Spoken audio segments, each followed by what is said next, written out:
Hi guys, I'm Lisa, and this is going to be a little bit different of a video today. I was encouraged by some good friends of mine to share a little bit more of my story and how I came to be who I am. And so today I'm going to start walking down that road and down that journey, and I'm inviting you to come along on that journey with me. Like I said, my name is Lisa. And, we all face tough times in life. And you may see my smiling face and sense my positivity, but it wasn't always like that. It took a long, long time to get to this point, and a lot of bumps in the road. Starting in childhood. Childhood wasn't easy for me at all. And I know that a lot of us have similar experiences with tough childhoods. They may look different, but we all share that same pain and that same trauma. And so that's partly why I'm starting this journey, is because I believe that everything we go through in life, there's a reason for that. And like Ram Dass says, we are all just walking each other home. And so if there's something that I've experienced in my life that I've learned from and that I've grown from, I'd like to share that with you and encourage you in your walk and in your life. And I hope you enjoy being on this journey with me, and I hope that you gain something from it.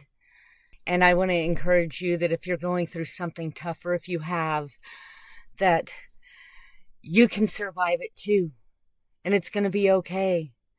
And that not only can you survive it, but you can thrive after. And so today I begin my story with those words of encouragement, looking forward to the thriving.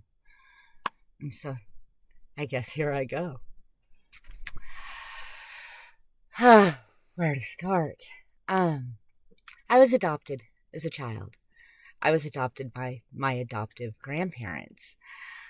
You see, my biological mom and her sisters and brother were abandoned on the side of a freeway in Texas when they were little by their biological mom. I don't know much about her. Lord rest her soul. She had a lot of struggles. Struggles I can only imagine because of the struggles that I've endured in my life. And so, they say that everyone's born in a lineage that the pain stops with. And so that's part of my goal here, is making sure that pain ended here. And even though my daughters have had to experience some of the pain that I've experienced, and some of the choices that I made in not the best, the pain ends here. And I've decided to change how this story ends. And so, getting back to my adoptive grandparents and beyond, my biological grandmother left her children on the side of the road because I guess she just didn't know what else to do. And it was only a few years after that she took her own life. I can only imagine the grief and torment that she had.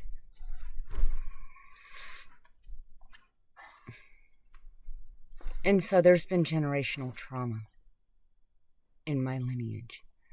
I don't know what happened prior to her or who they were. But my mom and her sisters and brother, they began their journey in orphanages and such, and they had their own experiences. Well, eventually a couple adopted them, or at least the majority of them. And I can't tell their stories because they're not my stories to tell. But I can tell you about what I endured, and I know it didn't start with me. I know that we all lived through some pretty horrific things. And so, unfortunately, my mom, by the time she was pregnant with me, she had her own world of hurts. and being able to care for a child, especially in her particular condition and struggles she had. She gave me up for adoption and gave me to the people who had raised her and her sisters and brother. And we all do the best we can with what we have, right where we're at. And I know that she did the best she could. We all do. And I love her, and we have a relationship today, and I'm grateful for that relationship. And having had my own struggles, I can understand where she was. Don't sit on my laptop.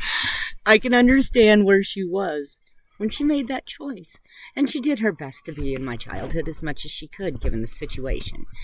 But I know she did the best she could with where she was. We all do. And I love her. We have a beautiful relationship today.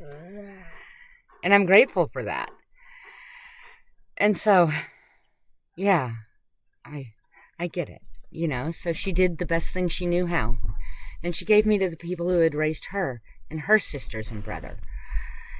And from all outward appearances, I had a pretty cool childhood for the most part. We all have struggles and go through stuff. Nobody's childhood is perfect. We're all dysfunctional on some level. And if that offends someone, that was not my intention. My childhood was no less, it was dysfunctional. I'm not even trying to compare it. It was just dysfunctional. I was adopted as a baby. And so on my birth certificate, it doesn't even have my biological parents' names. I don't even know who my birth dad is. So if you're out there, hi. But yeah, and so there was my mom, and she had a lot of her journey she still had to traverse and things she had to experience. And so being raised by my grandparents, I knew them as mom and dad. And so I know that's kind of weird sounding, right? It already really got Jerry Springer there, right? And I totally could have gone on that show. So my adopted grandparents, who were now my adopted mom and dad, who I called mom and dad, great people. They were older, and, you know, I had everything a little girl could have wanted growing up in the 80s. Not to age myself, but if it was out there, I had it. I was an only child, am an only child. I have no brothers and sisters, not that I know of anyway. Again, if you're out there, hello. I guess the mold was broken with me, right? There's only one of me. But that's my superpower, baby. And so, yeah, I never really fit in with kids my age because my parents were older. And so I grew up listening to Elvis Presley and Big Band and watching Hee Haw and the Grand Ole Opry and spent a lot of time at the assisted care facility that my grandma was in. Not my mom, grandma, but her mom. And she was already in her 90s when I was like 5. And I remember my Nana. Not a whole lot, but I remember spending a lot of time there. And my Aunt Joyce, too, which was my mom's sister. If you're having a hard time following, I don't blame you. It gets confusing. And so that was really good. You know, the first few years of my life were good in that capacity. I do have some good memories there. But some of my first ones weren't so good either. My dad was abusive in ways that most people don't care to talk about. And I don't think I need to verbalize further than that, but that's some of my earliest memories. And so again, my mom did the best she could with where she was in her life. And my parents took care of me. I guess too much so, but they did. And it was just part of my life. It was always there. And my grandma, my mom, was angry. And I had been told by my mom's sisters and brother and everyone that she used to be really, really angry and physically abusive. And I don't remember a whole lot of that. Of course, I was small.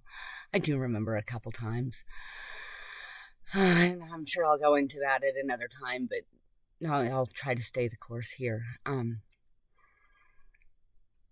But she was a good mom. She was a great homemaker from what I remember. And she had class, and yeah, I remember good things about her, and I miss her. I found her dead when I was 6.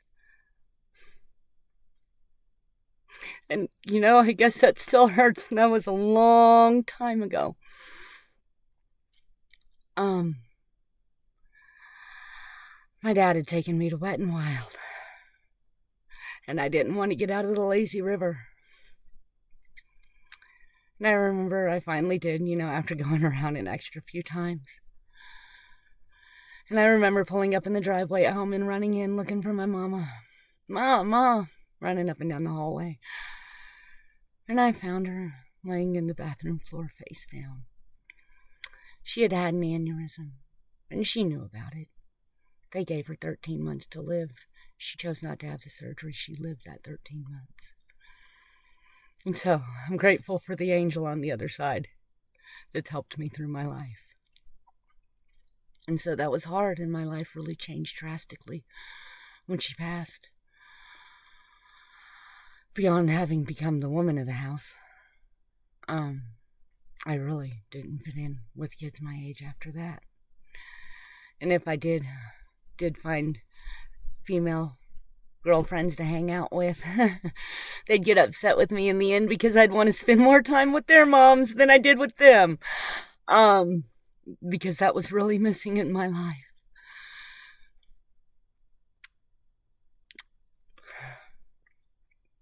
Excuse me. I didn't realize that still hurts so bad. And I lived with my dad until I was 12. I had an interesting childhood. And so I learned a lot. And at 12, I think a neighbor heard and reported my dad. And that's a story for another day. But those are some of my earliest memories. And so my childhood wasn't easy or fun, but I survived it. And I learned a lot. And I've forgiven a lot because we all do the best we can with what we have where we're at. And once we know better, we do better, don't we? And for that, I'm grateful. I'm grateful for the lessons that I can look back and I can learn in my life, not only that apply to me, but apply to many situations I face in life. I'm grateful for the foundation it gave me. I really am. And I'm grateful that you joined me here today in this beginning of this journey and sharing my story with you. And so feel free to ask questions, leave comments. I encourage your engagement. Thank you again for joining me. I hope you have an inspired day. Bye for now.